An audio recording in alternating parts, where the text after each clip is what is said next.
The photo slipped out of my husband's coat pocket as he hurried to hang it up after returning from a 2-day business trip to Denver. I hadn't planned to pick it up. I should have ignored it, just like I usually did with the little things, but something in my chest stalled. A strange feeling crept up my spine. I bent down. It wasn't a family photo, not a picture of our son at Sunday's baseball game, not a photo of me, the woman who had stood by him through 11 years of marriage. It was a Polaroid, the old-fashioned kind almost no one uses anymore, staring at me with a false innocence that felt like mockery. My hand trembled as I turned it over.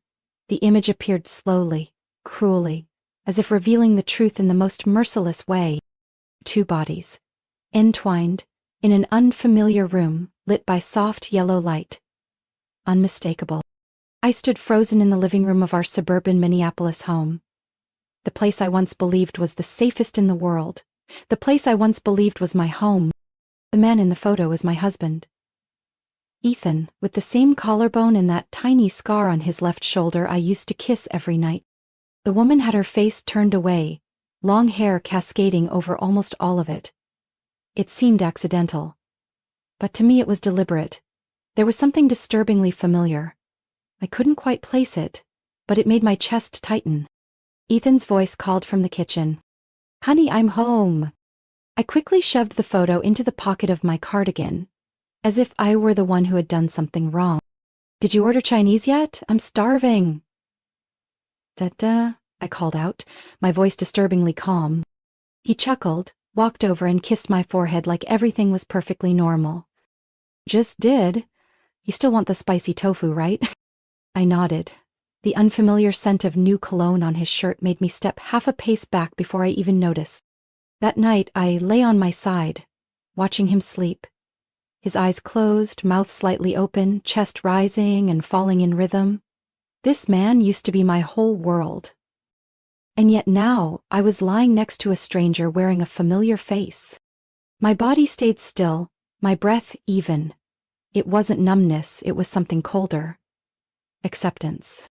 I just held the photo in my hand, flipping it over and over, as if peeling back its layers would expose more of the truth. The only question echoing in my head wasn't, how long has he been cheating on me, but rather, who is she? And more importantly, why did she feel so familiar? I started changing the next morning, not with questions or tears, but with silence. A deliberate silence. Ethan still woke up early as always, brewed coffee and read the news on his iPad. I simply observed, quietly, like a stranger collecting data on a man who once meant everything. I noticed the odd scent on the collar of his shirts. A perfume that wasn't mine, not any brand I'd ever used. Soft, sweet with a bitter edge. Sharp, like the smell of betrayal.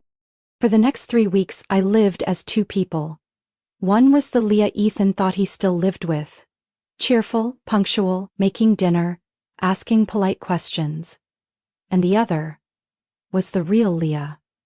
Quiet, calculated, tracing every clue he left behind. I started with his phone. He always left it face down. One evening, while he showered, I turned it over. It was unlocked. The first message was from someone named J.M. Just 3 words. "Coming over tonight?" Who was J.M.? Not one of Ethan's close friends. Not a coworker I'd met. And when I tapped into the message thread, my heart pounded, like it was trying to escape my chest. "Missed you, I couldn't sleep last night. The dress you said looked great, I picked that one on purpose. Is she suspicious yet?" I read every word, forcing my hands not to shake. The messages went back weeks. This wasn't a fling, not a slip-up. This was a real relationship. Planned, emotional. I dug into his browser history and found out he'd been using a hidden messaging app on a second phone. A second phone. That night I found it in his car's glove compartment tucked into a worn gray pouch, old, frayed, but still working. When I powered it on, it was also unlocked. As if he believed he was clever enough to hide everything and didn't need to protect it further. The messages on the second phone were from J, not J.M. This time, just J. And this time, nothing was hidden. Long texts, overflowing with such intimacy I had to swallow hard just to keep reading.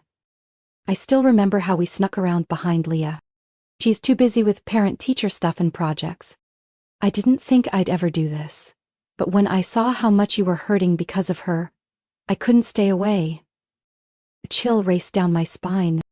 She knew me, knew my work, my children, our routines. Too detailed to be a stranger. One evening, I dug through an old memory box I'd kept, the place where I saved holidays, love notes, little tokens. A silly habit Ethan used to tease me for, calling it your emotional archive. There, I found a birthday card from last year, from my cousin Jenna. Dear Leah, I've always admired you.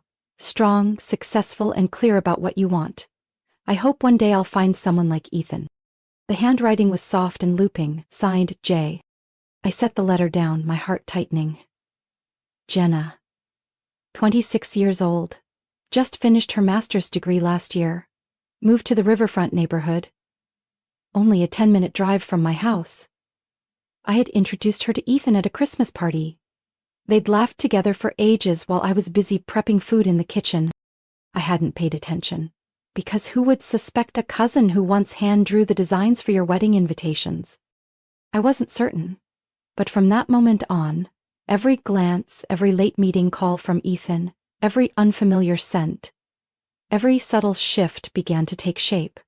And that shape, shorter than me by a head, loose waves in her hair, always wearing earth-toned lipstick, fit Jenna. Exactly how she'd looked since college. I didn't have final proof, but my instincts told me I wasn't crazy, I was just waking up. I wasn't suspicious anymore, I needed confirmation. 3 days later, when Ethan accidentally left the second phone in the car trunk, the one I'd once unlocked, I quickly copied the entire data set to my personal hard drive. Hundreds of messages, photos, notes. I didn't read them all at once. I filtered. In one of the message threads, amid all the flirty words and complaints about me as if I were the one intruding on their love story, there was one line that chilled me to the bone. Don't forget Saturday dinner at Aunt Carol's. You have to play your part. Aunt Carol's house. That meant my mom. Saturday night. That meant our monthly family dinner where my mom always made her traditional lasagna, where my brother came with his wife and kids, where I brought dessert, where everything once felt warm and connected. Turns out, it was the stage for a performance soaked in betrayal. It felt like someone had dumped a bucket of ice water straight into my chest. Jenna, my cousin, the one who once called me her role model, the one who had asked me to review her thesis, who sent me a thank you card with shaky handwriting from crying too hard.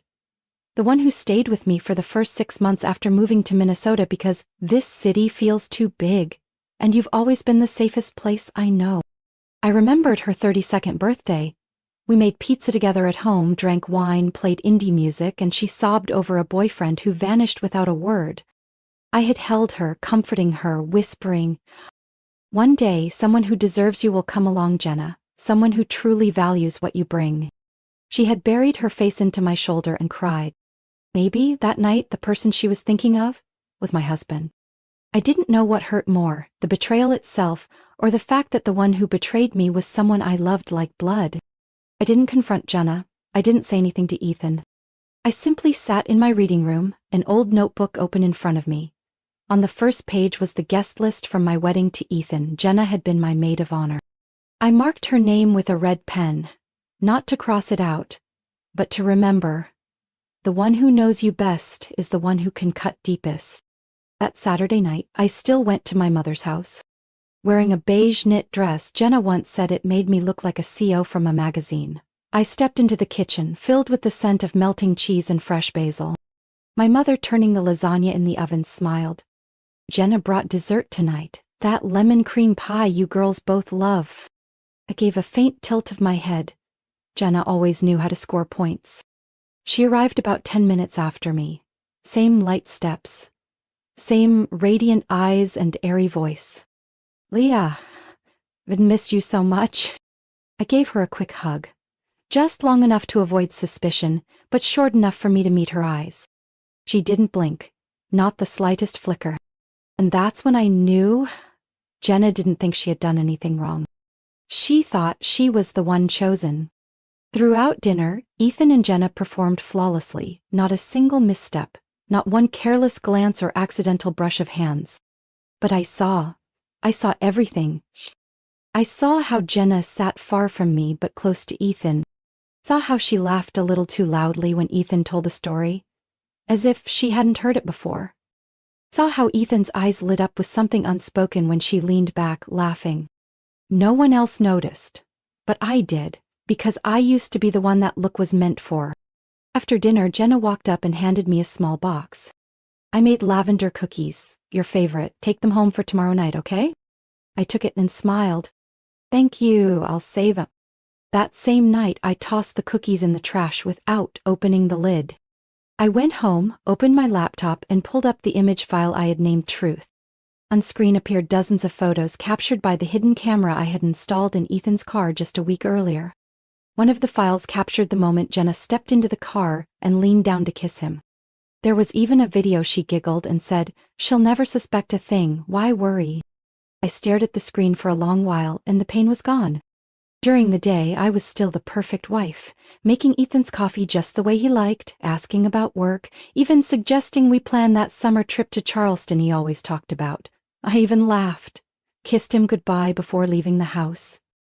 But at night, when every light in the house was off, I sat alone in the study, lit only by the glow of my laptop screen. In front of me were folders labeled photos, car, messages, second phone, audio, hotel room, and one final folder titled Jenna. I had hired a private investigator named Amanda, a woman in her 40s, quiet, razor sharp, and an expert at staying hidden. I found her through a private forum for women who had faced betrayal and needed tools to fight back. Amanda didn't ask many questions. When I asked her to track Ethan and Jenna, she simply said, "I don't care why, I just get results." And she did. Within 10 days, Amanda sent me nearly 200 photos, 12 videos, 6 audio recordings, and a 23-page report detailing every time Ethan met Jenna at a secret rental apartment in the St. Paul area. That apartment was under the name J.M. Campbell. I looked it up. It stood for Jenna Marie Campbell. Ethan paid the rent each month through a secondary credit card linked to his company. This wasn't just infidelity. It was embezzlement. Amanda also discovered that Jenna never actually worked at the nonprofit she listed on LinkedIn. She was being paid by Ethan through his consulting firm. A regular stipend, labeled as media expenses. I backed up everything, secured it with a private password, and stored a second copy on an external drive hidden at my mother's house. Not a single detail was overlooked. Next came the emails. Ethan always thought he was clever, using a separate email account for personal matters. But he forgot I was the one who set up the entire home security and tech system. And I hadn't forgotten a single password. I found dozens of emails between Ethan and Jenna, sent through fake domains like Art Resources and Vision Plus. In them, they discussed plans to launch an art exhibit for Jenna. Not because she had talent, but because Ethan had pressured a longtime client, Harlan and York Gallery, to take her in exchange for an expanded contract. I printed the entire thread and highlighted the more noteworthy lines. "She's Leah's cousin, but no one needs to know that. We're playing a big game and we're winning. This exhibit will be the launchpad, just make sure to impress her dad." My dad. The same man who had always questioned Jenna's capabilities, saying she was too emotionally driven. Now, Jenna was trying to win him over, by any means necessary. I also found a lease agreement for the gallery space, signed by Ethan, with rental costs more than double the market rate. The reason? To secure artist priority rights. I remembered when Jenna came to my house with that cake, smiling as she spoke about her first real opportunity. I had thought it was perseverance. But it was well-funded deception. I replayed one of Amanda's audio files, Jenna speaking softly on the phone. "Leah will never find out. She lives in her world of work and kids. Ethan belongs with me, not her." That sentence repeated twice. I saved it as Ethan's custom ringtone, a reminder.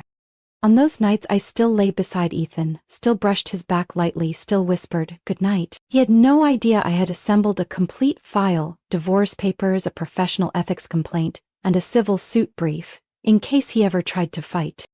I chose the last Saturday of the month, right when Ethan was due to receive his promotion to regional director at work. The event invitation read, "Celebration for Ethan's promotion and Jenna's first gallery exhibit." I sent invitations to every member of our family, both sides, my parents and Ethan's parents. No one suspected a thing. Everyone assumed I had finally moved past the recent tension and was ready to repair everything. I arranged the meal more meticulously than ever. My mom's favorite lasagna, honey-glazed ribs for my father-in-law, and Jenna's favorite fruit salad that she always posted on Instagram with the caption, "Taste of Home." The house was spotless. Soft music played in the dining room. But behind the crystal glassware cabinet was a mini projector connected to my tablet, where I had queued up the slideshow of truth. Jenna arrived 15 minutes late. Cream-colored dress, loosely curled hair, holding a box of matcha mousse cake. "I'm so sorry, traffic was awful, but I couldn't miss this special night for anything." She smiled at Ethan, a smile only I recognized, the look of someone who believed she had already won. Ethan smiled back, brief and practiced, like someone who had grown too comfortable with lies. Dinner began. Laughter, the clinking of silverware, nostalgic stories being shared. I sat at the head of the table and raised my glass. "Thank you all for being here. Tonight is not just about celebrating Ethan's new role, it's also a moment for me to reflect on the journey we've taken together.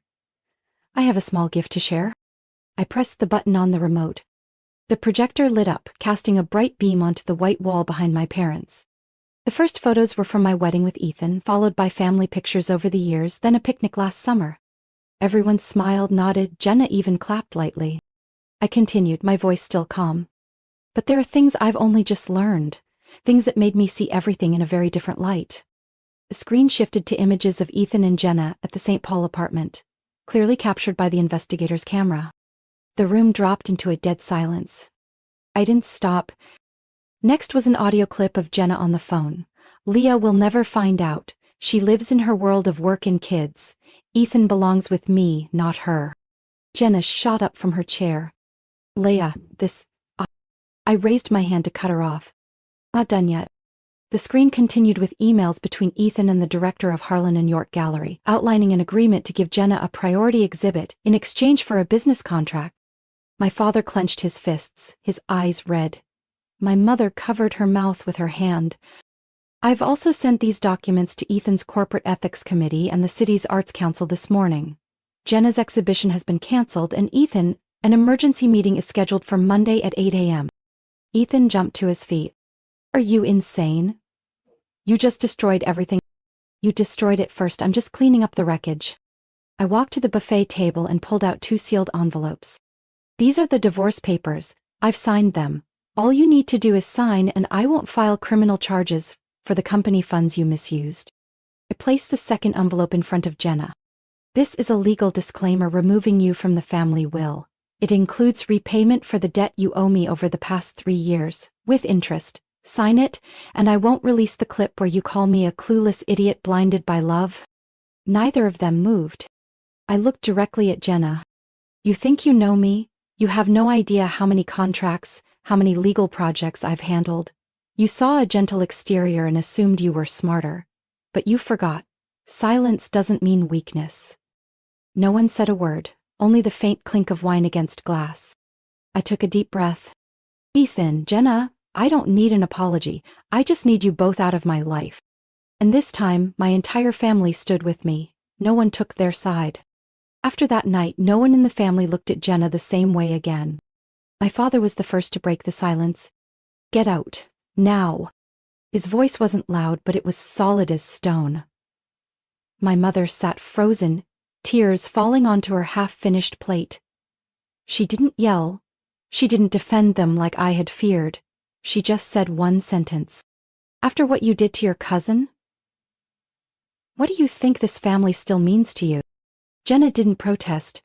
She didn't move, her face drained of color, fingers gripping her purse as if hoping someone would step in and absorb the shame for her. But no one stepped forward. Ethan stayed rooted to the spot, eyes fixed on the floor. No more reactions, no more anger. Just a man fully exposed, stripped bare in front of both families. The next day, Ethan moved out. I didn't see him off. He didn't apologize, he just left a note with a new address, a short-term rental near the airport. I mailed back the notarized divorce papers with a message, "Return the half of my life you took by signing on time." 3 days later, his lawyer responded. Ethan accepted all terms. No disputes, no demands, not a word about our son. The same son Ethan once swore he'd never abandon. Ethan's company issued an internal memo. Position temporarily suspended, reassigned to Seattle office pending internal review. Everyone understood it was a soft way to push him out. Jenna disappeared from social media. No more morning coffee selfies, no more night painting videos. I heard from my mother that Jenna had moved in temporarily with an old friend in Chicago. A week later, someone said she was working part-time at a small bookstore, avoiding conversation with anyone. My mother sometimes mentioned Jenna, but she never pressured me to forgive. She understood which boundaries had been broken forever. Those who once admired Jenna in the art community started asking questions. Harlan and York Gallery came under ethical investigation, and their next exhibit was postponed indefinitely. Someone even called me the smartest wife of the year in a quietly viral blog post on Reddit. But I no longer cared. I sold the old house right after the divorce was finalized. Even though I held the deed, I couldn't live inside the walls that had silently witnessed such ruthless betrayal. I bought a penthouse in a quiet neighborhood on the west side of Minneapolis.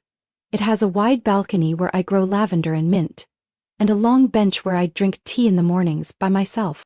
Friends began to return. People who once kept their distance while Ethan played the perfect husband suddenly reached out, checked in. Not out of curiosity, but because they knew I had stepped out of the dark. One time Ethan's younger sister, someone I once thought never liked me, sent a short message. I knew he was a jerk, but I never thought it would be Jenna. "Leah, I'm truly sorry." I didn't reply, but I smiled, because for the first time in months I realized I had survived. No more counting days, no more checking messages, no more wondering what time he'd come home. I had taken back control, not by striking back, but by choosing a different path. And that path, though quiet, was clean, honest, and mine alone. A year later, I leaned against the balcony railing of my new apartment, a warm cup of mint tea in hand.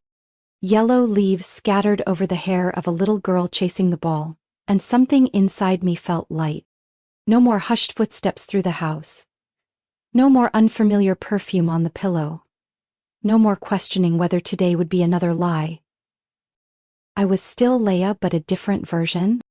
This penthouse was the first choice I made in a long time, just for myself.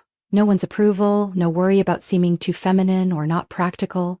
I painted the living room walls olive green and hung up paintings I had hidden away because Ethan once said they were too abstract. On the kitchen shelf sat my favorite cookbooks. Coffee was always ready by 6:30 a.m., not because someone needed it, but because I loved the smell mixing with the morning news. I returned to full-time work at the law firm, where I had once taken a break to balance family life. 3 months ago I was officially promoted to Regional Deputy Legal Director, something Ethan once said was probably too much for you. My friends now say I've become the version of Leah they always hoped would come back. Even my family's perspective shifted. My father, once stern and reserved, now texts regularly. Last week he visited and brought a small lavender plant. "I saw you grow a lot of lavender on your balcony. This one's French, let's see if it fits in." I smiled, taking the pot like it was the greatest gift in the world. Because for him, care always came in small acts. My mother still occasionally brings up Jenna, but she's never asked me to forgive. She knows some cracks don't need sealing, they just need space to be left alone. Jenna had left Chicago. No one knew where she went. An old friend of hers messaged me saying Jenna left behind a long letter, apologizing for everything and saying she wanted to start over somewhere no one knew her. I wasn't curious. I didn't want to know how she was living. I only hoped she learned the lesson she once tried to teach me. Through betrayal. I'd come to realize real strength isn't about having the last word. It comes from having the calm to stand up after a fall, and the clarity to never take the same path again. I still had fragile days. Days when I stumbled on old photos or when a song played that pulled up old memories. But those moments no longer dragged me down. They were simply proof that I had lived, I had hurt, and I had overcome. One Friday night, I invited a few close friends over. We made pizza from scratch, played soft music, and swapped ridiculous stories about our workplaces. As I poured the last glass of wine, one of them said, "Leah, you've changed. You're not the quiet older sister who always sacrifices anymore." I just smiled. No denial, no confirmation, just truth. Because yes, I was no longer a shadow of sacrifice. I was the woman who walked out of ruin not with bitterness but with calm and dignity, for myself. I didn't rush into new love, I wasn't in a hurry. I was loving myself deeply enough to know that anyone who enters my life from now on will have to walk into a space cleared of shadows, a space reserved only for respect. The wind began to slip through the leaves. I wrapped my hands around the warm cup and closed my eyes for a moment. A year ago I sat in the dark, wrecked by betrayal from the two people I trusted most. Today, beneath a clear sky, I let the stillness settle, because I knew the path I chose was mine, and it was right. Through a year of upheaval, I've learned that betrayal doesn't define us, it's how we rise afterward that matters. I'm no longer the woman who crumbled under a husband and cousin's lies. I am firm, clear-eyed, and no longer negotiating with deceit. I didn't choose a path of cruel revenge, I chose wisdom and justice. And along the way I reclaimed not just my pride, but the strongest version of myself. What do you think about the way Leah faced betrayal from those closest to her? Would you have made the same choices she did? Share your thoughts below, and don't forget to follow the channel for more emotional family stories to come.